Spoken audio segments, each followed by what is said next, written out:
Hi అండి. మరి మా లియో అయితే తలుపు చూడండి ఎలా తంతున్నాడో. లోపల వాడిది ఫుడ్ ప్యాకెట్ ఉందండి. మా వారు లోపలికి వెళ్ళి తలుపేశారు. వాడు ఫుడ్ ప్యాకెట్ ఏమైనా చేసేస్తారేమోనని వాడి కంగారు వాడిది.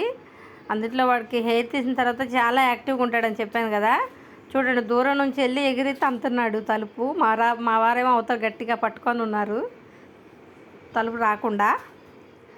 వాడు చేసే కాస్త కొస్త కాదండి. మా పాపను అడుగుతున్నాడు తలుపు తీయమని చెప్పమని. వాడు చాలా యాక్టివ్గా ఉంటాడండి. మమ్మల్ని చాలా ప్రేమిస్తాడు మా లియో. చాలా ఇంటెలిజెంట్ అండి వాడు. సో మరి మా వీడియో నచ్చితే లైక్ చేయండి. మా ఛానల్ సబ్స్క్రైబ్ చేసుకొని సపోర్ట్ చేయండి. చాలామంది చూస్తున్నారు, చాలా థ్యాంక్స్. మరి మీ సపోర్ట్ వల్లే నేను ఇన్ని వీడియోస్ పెట్టడానికి కానీ మరి ఇక్కడ దాకా రావడానికి మీ సపోర్టేనండి. మీరు మా ఛానల్ చాలా బాగా ఆదరించారు, చాలా thanks. So please subscribe my channel.